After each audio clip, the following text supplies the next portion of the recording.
isdiiwaangeli muwaadin isdiiwaangeli muwaadin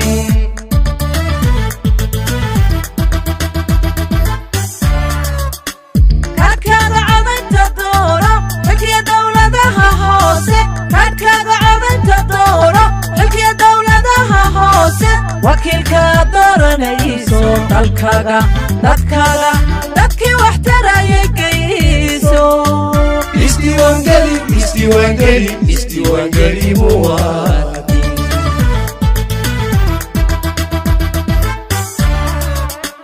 kaadkaaga codaynta dooro xilkiya dawladaha hoose kaadkaaga codaynta dooro xilkiya dawladaha hoose wakiilka dooranayso dalkaaga dadkaaga dadkii wax tarayay geyso isdiiwaangeli muwaadin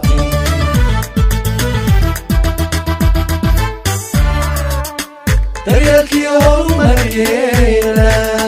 danteennu inay hagaagto ciddii aynu dooranayno dadaalkeenna ku xidhane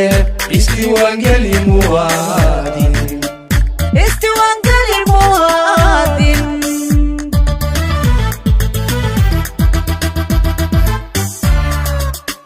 daryeelkii horumarkeena danteennu inay hagaagto ciddii aynu dooranayno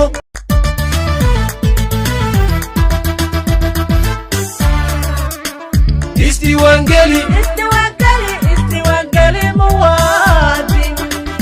isdiiwaangeli muwaadin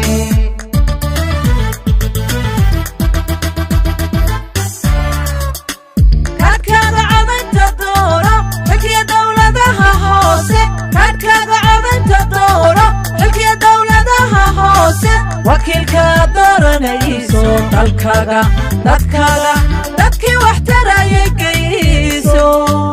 isdiiwaangeli muwaadin bismillaahi raxmaani raxiim maanta oo ay bishu tahay 14 bishii labaad ee sanadka 2021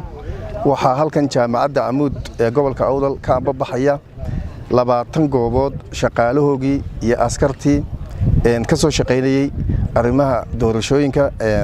diiwaangelinta 20 goobood oo kala noqonaya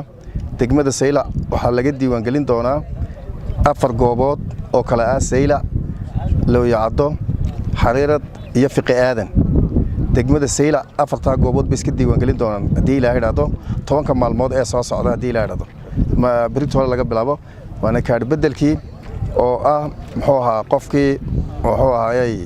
oo kalumay iyo qofkii ma garanaysaayay meel kale ka soo bedelanaya ama degmo doorasho ka soo bedelanaya saan horeba u sheegnay degmada Lughaya waa 3 magaalo ama 3 xarumood ayaa laga diiwaangelin doonaa hadii la yiraahdo oo kala ah Geerisa iyo Lughayo caasimadda iyo degmada Garbadar 3 qaybood ayaa laga diiwaangelin doonaa waa 3 goobood oo 3 koone ku kala yaala degmada Baki 3 qaybood ayay noqonaysaa iyaduna waa Dila iyo Cali Xayd iyo degmada Baki 3 oo xarunta ah 3 ayaa laga diiwaangelin doonaa hadii la yiraahdo degmada Boorama waxa weeyaan 5 dibadda ah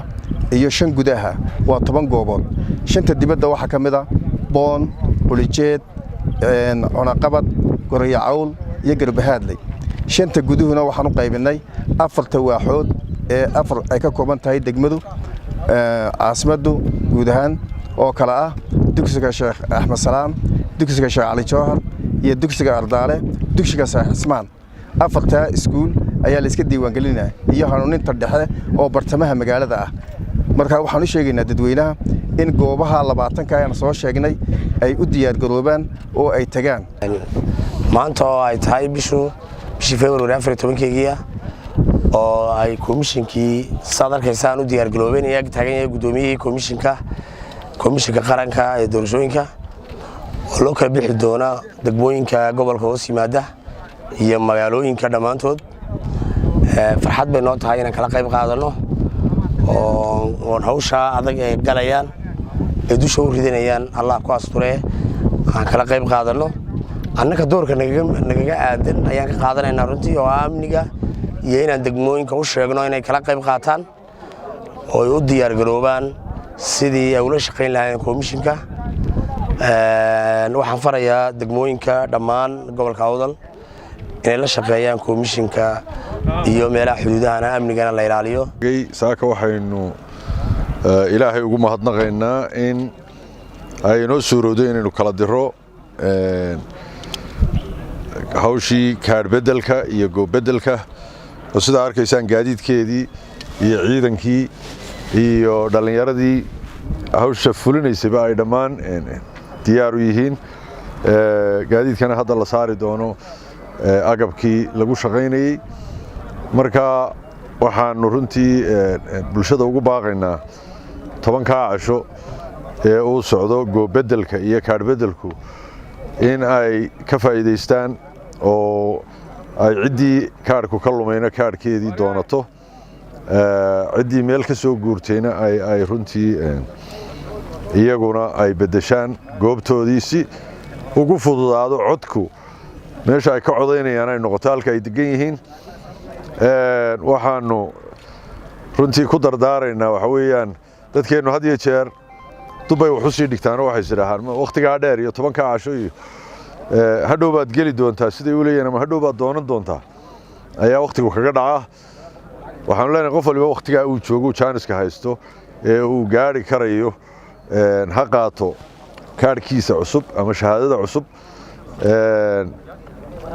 kii bedelanayana ha bedesho waxaanu kaloo la socodsiinaynaa haddeer dadka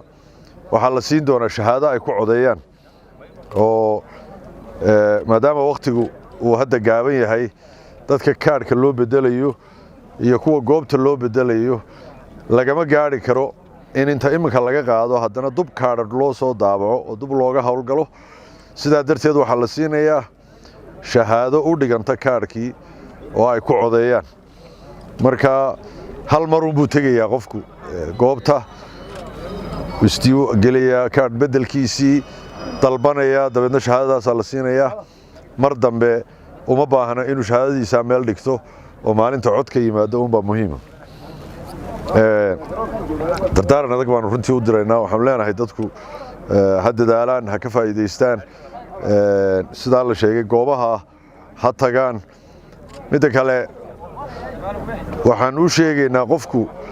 goob kasta oo Boorame ka mid ah degmada Boorame hadduu tago meel kasta oo Boorame ka mid ah buu sheegan karaa yani maaha inuu halkaasun iska diiwaan geliyo ama halkaa qaato goob kasta oo Boorame ka mid ah degmada Boorame ayaa loogu qorayaa hadduu doonayo inuu ka codeeyo saylac waa la mid saylac qofku meesha uu tago kuma qasbana inuu hadhow ka codeeyo halkii uu dalbado buu ka codeyn doonaa oo loogu qorayaa shahaadadiisana way ku qornaan doontaa degmooyinka kale oo dhanna waa la mid